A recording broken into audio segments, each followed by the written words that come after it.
Life में बहुत कम ऐसा होता है दोस्तों जब स्क्रीन पर जो दिख रहा हो उस पर आंखें भरोसा करने से मना कर देती है। दिल कहता है कि नहीं यार, ऐसा नहीं हो सकता है। मतलब देखो ना, जिस प्रभास को हमने बाहुबली में भगवान की तरह देखा, सालार में जिसने थिएटर हिला दिया, कल्कि में जिसने एक उम्मीद जगाई, वही प्रभास द राजा साहब में क्या कर रहे हैं?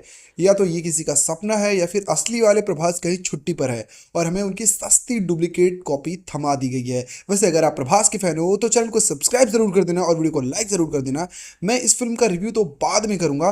पहले मैं आपको बता दूं कि जो प्रभास की अपनी टीम है ना, एक ज़रूरी बात उसको कह देनी चाहिए भाई प्रभास को कि भाई जो भी ऐसी स्क्रिप्ट लेकर आए उसे गेट से वापस भेज देना, क्योंकि इस तरह की फिल्म प्रभास जैसे स्टार को सूट ही नहीं करती है। ये फिल्म प्रभास को लालटेन बनाकर उसी के करियर को जलाने का काम करती है। और भगवान के लिए अगर संदीप रेड्डी वांगा ने गलती से भी ये फिल्म देख ली ना, तो स्प्रिट तो बाद में आएगी, उसके पहले उनकी चीख निकलेगी। मैं आपको बता दूं कि 2026 की शुरुआत में ही अगर ऐसी फिल्म हो जाए तो समझ लो साल ने अपने हाथ खड़े कर दिए हैं। मतलब इससे खराब कुछ बना तो फिर सिनेमा वालों को हाथ ही कटवाना पड़ेगा। नाम है द राजा साहब और नाम में है राजा और काम पूरा चोरों वाले। जिस सीन के नाम पर फिल्म बेची गई थी वो सीन फिल्म में है ही नहीं। मतलब घटिया गाने डालना अलाउड है, लेकिन जिस चीज़ से थोड़ी उम्मीद थी उसे काट दिया। वाह वाह वाह।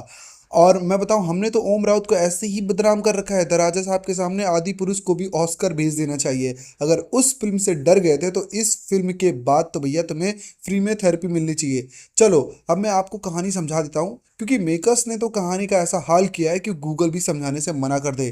देखो, एक 500 का नोट और एक मरे हुए आदमी की अस्थियां, जंगल के बीच एक जादुई हवेली, दिमाग का साइको डॉक्टर और 60 साल पुराना एक मिसिंग केस, इन सब को जोड़ता है द राजा साहब, जो अपनी भूलने की बीमारी से जूझ रही दादी को खुश करना चाहता है और अपने 1960 मतलब 1960 में गायब हो चुके दादाजी से मिलवाना चाहता है। अब दादाजी कोई मामूली इंसान नहीं है, कहानी कहूँ या मतलब इंसान कहूँ, क्योंकि इनके काम तो शैतानों वाले हैं। शैतान ज़्यादा सूट करता है। भाई जंगल के बीच महल बनाकर 60 साल अकेले कौन रहता है? दादा दादी की लव स्टोरी अधूरी रह गई, लेकिन राजा साहब की किस्मत में लव ट्रायंगल नहीं, पूरा मैथ्स ही आ गया है। तीन तीन हीरोइनें। मतलब हॉरर फिल्म छोड़ो, आपको ये सोचना चाहिए कि इंसानों की कहानी में ये भूत कहाँ से आ गया और अचानक से बाहुबली क्यों बन गया। पूरे 3 घंटे 3 मिनट की फिल्म में 3 सेकंड भी कुछ असली नहीं लगता। हर चीज ग्रीन स्क्रीन, हर सीन नकली है यार। और मैं आपको बताऊं कि काश कोई नकली प्रभासी ले आते तो असली वाले की इतनी बेइज्जती तो नहीं होती। नकली फिल्म, नकली इमोशन, नकली डर, नकली डायरेक्शन। जिस प्रभास ने भल्लाल देव से लड़ाई की थी उसी को आप वीएफएक्स के मगरमच्छ से लड़वा रहे हो। डायरेक्टर फिल्म बना रहा था या कॉमिक बुक की प्रैक्टिस कर रहा था? अब मुझे तो आज तक नहीं समझ में आया। जितना टाइम हीरोइनों के कपड़े सेलेक्ट करने में लगा, अगर उसका 10% भी स्क्रिप्ट पर लग जाता तो पब्लिक को इतना झेलना नहीं पड़ता।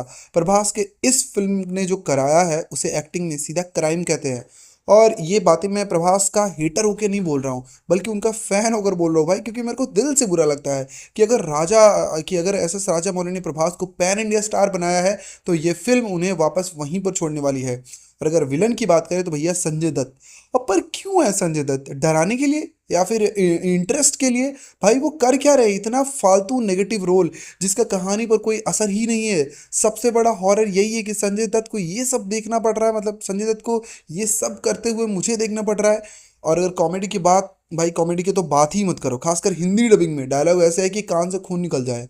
हंसी आएगी लेकिन खुद पर, कि ये सब देखने के लिए पैसे क्यों खर्च किए। 3 हीरोइनें और तीनों की कहानी से लेना देना कुछ भी नहीं है। इनका पूरा रोल काट दो, फिल्म पर कोई फर्क नहीं पड़ने वाला। प्रभास के साथ इनका रोमांस कम, मजदूरी ज़्यादा लगता है भाई मेरे को। To be very honest review दे रहा हूँ मैं। बिना सर पैर की फिल्म है बॉस। 3 घंटे अगर कोई झेल ले तो वो इंसान नहीं, महाशक्ति है। बाकी फिल्म में नेगेटिव, मतलब जो बाकी की मूवीज़ होती है उसमें हमें नेगेटिव ढूंढना पड़ता है, लेकिन राजा साहब में तो पॉजिटिव ढूंढना पड़ रहा है। और इसका जवाब गूगल के पास भी नहीं है। अगर मुझसे रेटिंग पूछोगे तो 5 में से मैं 1 अंडा दूंगा। और ऊपर से हिम्मत तो देखो भाई, सबसे खास बात हिम्मत तो देखो, इसका पार्ट 2 भी अनाउंस कर दिया इन लोगों ने। मैं आपको बोलूँ, अगर 1% भी चांस है कि वो फिल्म बनेगी तो दुनिया को आज ही खत्म कर दो, कम दर्द होगा।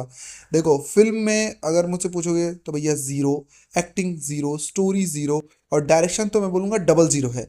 और जो लोग इस फिल्म की तारीफ कर रहे हैं, सल्यूट है दोस्तों। दिन में 5-5 बार जाके देखो, टिकट मैं बुक करा दूंगा। Take care, bye bye. और हाँ, वीडियो को लाइक जरूर कर देना और चैनल को सब्सक्राइब कर देना। यहाँ पर आपको बिल्कुल ऑनेस्ट रिव्यू मिलेगा। जब मैं मूवी देख करके आता हूँ मैं तभी रिव्यू देता हूँ। ऐसा नहीं कि मूवी रिलीज हुई चलो वीडियो बना दो, नहीं। अगर मेरे को 1 दिन लगेगा, 2 दिन लगेगा, स्टिल मैं मूवी देखूंगा फिर आके ऑनेस्ट रिव्यू देता हूँ। तो फिर वीडियो देखने के लिए थैंक यू।